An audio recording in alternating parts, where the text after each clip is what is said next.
ପିଲାମାନଙ୍କୁ ଆମର ଏହି ଏଜୁକେସନ୍ ଚ୍ୟାନେଲରେ ସ୍ୱାଗତ ଜଣାଉଛୁ। ଆଉ ଯେଉଁମାନେ ବି 2024ରେ ସିଟି ଏକ୍ଜାମ୍ ଦେବା ପାଇଁ ଯାଉଛ, ତୁମେ ସୁନିଶ୍ଚିତ ସିଟି ଏକ୍ଜାମ୍ ପାସ୍ କରିବ। ତ ଦେଖ ଆଜି 1 ନମ୍ବର କ'ଣ କ୍ୱେଶ୍ଚନ୍ ଅଛି। 1 ନମ୍ବରରେ ଅଛି ସୁଭାଷ ବୋଷଙ୍କ ପୂର୍ବରୁ କିଏ ଆଜାଦ ହିନ୍ଦ ଫୌଜର ନେତା ଥିଲେ? କିଏ ଥିଲେ? ନା ୟାର ସଠିକ୍ ଆନ୍ସର୍ ହେବ ବି, ରାସବିହାରୀ ବୋଷ। ରାସବିହାରୀ ବୋଷ କ'ଣ? ନା ସୁଭାଷ ବୋଷଙ୍କ ପୂର୍ବରୁ କିଏ ଆଜାଦ ହିନ୍ଦ ଫୌଜର ନେତା ଥିଲେ? ନା ରାସବିହାରୀ ବୋଷ। ସେମିତି 2 ନମ୍ବର କ'ଣ କହିଛି ଦେଖ। 2 ନମ୍ବର କହିଛି କେଉଁଠାରେ ସୁଭାଷ ବୋଷ ଭାରତୀୟ ସ୍ୱାଧୀନତା ସଂଘ ଓ ଆଜାଦ ହିନ୍ଦ ଫୌଜର ନେତୃତ୍ୱ ନେଇଥିଲେ? କିଏ? ନା ୟାର ସଠିକ୍ ଆନ୍ସର୍ ହେବ ବି, ସିଙ୍ଗାପୁର। ସିଙ୍ଗାପୁର ହେଉଛି ସଠିକ୍ ଆନ୍ସର୍।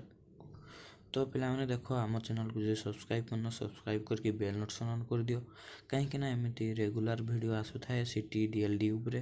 କାହିଁକିନା ତୁମେମାନେ କେମିତି 2024ରେ ସିଟି ଏକ୍ଜାମ୍ କ୍ରାକ୍ କରିପାରିବ। ତ ସେଥିପାଇଁ ଆମେ ଆପଣମାନଙ୍କ ପାଇଁ କିଛି ଇମ୍ପୋର୍ଟାଣ୍ଟ କ୍ୱେଶ୍ଚନ୍ ଆଣୁ। ତ ଦେଖ 3 ନମ୍ବର କ'ଣ କହିଛି। 3 ନମ୍ବର କହିଛି କେଉଁଠାରେ ସୁଭାଷ ବୋଷ ଆଜାଦ ହିନ୍ଦ ସରକାର ଗଠନ କରିଥିଲେ? କେଉଁଠାରେ ଆଜାଦ ହିନ୍ଦ ସରକାର ଗଠନ କରିଥିଲେ? ତ 3 ନମ୍ବର ସଠିକ୍ ଆନ୍ସର୍ ହେବ option C, Singapore. 4 number question ଦେଖ। 4 ନମ୍ବର କ୍ୱେଶ୍ଚନ୍ କହିଛି ଆଜାଦ ହିନ୍ଦ ସରକାର ଗଠନ ପାଇଁ ସୁଭାଷ ବୋଷ କେଉଁ ଦେଶର ଅସ୍ଥାୟୀ ସରକାରଙ୍କୁ ଅନୁକରଣ କରିଥିଲେ? ତ ଏହାର ସଠିକ୍ ଆନ୍ସର୍ ହେବ କ'ଣ ଦେଖ, ଆୟର୍ଲାଣ୍ଡ। Option D. 5 ନମ୍ବର ଦେଖ କ'ଣ କହିଛି। 5 ନମ୍ବର କହିଛି କେଉଁ ଦେଶ ସୁଭାଷ ବୋଷଙ୍କୁ ଆଣ୍ଡାମାନ ଓ ନିକୋବର ଦ୍ୱୀପପୁଞ୍ଜର ଦାୟିତ୍ୱ ହସ୍ତାନ୍ତର କରିଥିଲେ? କେଉଁ ଦେଶ ସୁଭାଷ ବୋଷ? ନା ଏହାର ସଠିକ୍ ଆନ୍ସର୍ ହେବ 6, ଅପସନ୍ ଡି, ଇଂଲଣ୍ଡ। ଦେଖ ସେମିତି 6 ନମ୍ବର। 6 ନମ୍ବର କ'ଣ କହିଛି। 6 ନମ୍ବର କହିଛି କେଉଁଠାରେ ସୁଭାଷ ବୋଷ ଭାରତୀୟ ପତାକା ଉତ୍ତୋଳନ କରିଥିଲେ? କେଉଁଠାରେ ସୁଭାଷ ବୋଷ ପତାକା ଉତ୍ତୋଳନ କରିଥିଲେ?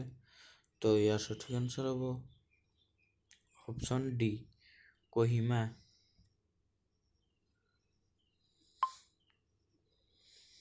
ତାପରେ ଦେଖ 7 ନମ୍ବର। 7 ନମ୍ବର କ'ଣ କହିଛି କେଉଁଠାରେ ଏକ ସାମରିକ ଅଦାଲତ ଦ୍ୱାରା ଆଜାଦ ହିନ୍ଦ ଫୌଜର 3 ଜଣ ସେନାଧ୍ୟକ୍ଷଙ୍କ ବିଚାର ହୋଇଥିଲା? କେଉଁଠାରେ 3 ଜଣ ସେନାମାନଙ୍କ ସେନାଧ୍ୟକ୍ଷ ବିଚାର ହୋଇଥିଲା? ନା ୟାର ସଠିକ୍ ଆନ୍ସର୍ ହେବ ଅପସନ୍ ସି, ଦିଲ୍ଲୀ। ପିଲାମାନେ ଆମ ଚ୍ୟାନେଲକୁ ଯଦି ସବସ୍କ୍ରାଇବ୍ କରିନ, ସବସ୍କ୍ରାଇବ୍ କରିଦିଅ। ଏମିତିକାର କ୍ୱେଶ୍ଚନ୍ ଆସୁଥିବ ଯାହାଫଳରେ ତୁମେ ସିଟି ଏକ୍ଜାମ୍ ପାସ୍ କରିବାରେ ବହୁତ ସୁବିଧା ହେବ। ଆଉ ଏଇ କ୍ୱେଶ୍ଚନ୍ ଗୁଡ଼ିକ ପାଇବାର ଅଛି ଯଦି ଆମ ଚ୍ୟାନେଲକୁ ସବସ୍କ୍ରାଇବ୍ କରି ବାୟୋରେ ଦେଖ ଥିବ ଟେଲିଗ୍ରାମ ଚ୍ୟାନେଲ୍ ଜଏନ୍ ହେଇଯାଉ। ଏଇ କ୍ୱେଶ୍ଚନ୍ ଗୁଡ଼ିକ ଆମେ ଦେଇଦେଉ ଯାହାଫଳରେ ତୁମେ ପଢ଼ିବା ଏବଂ ପ୍ରାକ୍ଟିସ୍ କରିବାରେ ସହଜ ହେବ। 8 ନମ୍ବର ଦେଖ କ'ଣ କହିଛି ଆଜାଦ ହିନ୍ଦ ଫୌଜର କେଉଁ ସେନାଧ୍ୟକ୍ଷଙ୍କ ସାମରିକ ଅଦାଲତ ବିଚାରର ସମ୍ମୁଖୀନ ହୋଇନଥିଲେ? କିଏ? ନା ଏହାର ସଠିକ୍ ଆନ୍ସର୍ ହେବ option B, Mohan Singh. 10 number ଦେଖ। 10 ନମ୍ବର କ'ଣ କହିଛି ବ୍ରିଟିଶ ପ୍ରଧାନମନ୍ତ୍ରୀଙ୍କ ଦ୍ୱାରା ପ୍ରେରିତ କ୍ୟାବିନେଟ୍ ମିଶନ କେବେ ଭାରତ ପହଞ୍ଚିଥିଲେ? କେବେ? ନା ସମସ୍ତେ ଜାଣିଥିବ ସାଧା କ୍ୱେଶ୍ଚନ୍ଟି। ୟାର ସଠିକ୍ ଆନ୍ସର୍ ହେବ ଅପସନ୍ ଏ, ମାର୍ଚ୍ଚ 24, 1946। ତାପରେ ଦେଖ 11 ନମ୍ବର କ'ଣ କହିଛି କିଏ କ୍ୟାବିନେଟ୍ ମିଶନର ସଦସ୍ୟ ନଥିଲେ? କିଏ କ୍ୟାବିନେଟ୍ ମିଶନର ସଦସ୍ୟ ନଥିଲେ? ତ ୟାର ସଠିକ୍ ଆନ୍ସର୍ ହେବ option B, lord Mountbatten. 12 number ଦେଖ। 12 ନମ୍ବର କ'ଣ କହିଛି ମୁସଲମାନ ମାନଙ୍କ ଦ୍ୱାରା ପ୍ରତ୍ୟକ୍ଷ କାର୍ଯ୍ୟ ଦିବସ ରୂପେ ପାଳନ କରିବା ପାଇଁ ମହମ୍ମଦ ଅଲି ଜିନ୍ନା କେଉଁ ଦିନଟିକୁ ଧାର୍ଯ୍ୟ କରିଥିଲେ? କେଉଁ ଦିନଟିକୁ ପାଳନ କରିବା ପାଇଁ ଧାର୍ଯ୍ୟ ଦେଇଥିଲେ?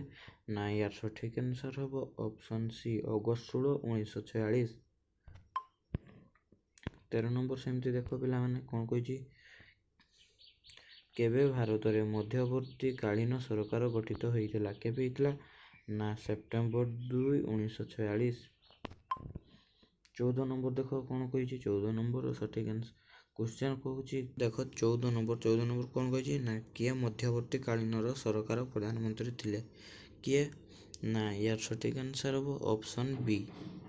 ଜବାହରଲାଲ ନେହେରୁ ମଧ୍ୟବର୍ତ୍ତୀ କାଳୀନରେ ସରକାର ପ୍ରଧାନମନ୍ତ୍ରୀ ଥିଲେ। ତାପରେ ଦେଖ ପିଲାମାନେ ଲାଷ୍ଟ କ୍ୱେଶ୍ଚନ୍ କ'ଣ କହିଛି? କେବେ ମୁସଲିମ ଲିଗ୍ ମଧ୍ୟବର୍ତ୍ତୀ କାଳୀନ ସରକାର ଯୋଗ ଦେଇଥିଲେ? କେବେ? ନା ୟାର ସଠିକ୍ ଆନ୍ସର୍ ହେବ ଅପସନ୍ ବି ଅକ୍ଟୋବର 13, 1946। ଆଶା କରୁଛୁ ଏ ଭିଡ଼ିଓଟି ଭଲ ଲାଗିଥିବ, ଆପଣମାନଙ୍କ ପାଇଁ ବି ବହୁତ ହେଲ୍ପଫୁଲ୍ ହେଇଥିବ।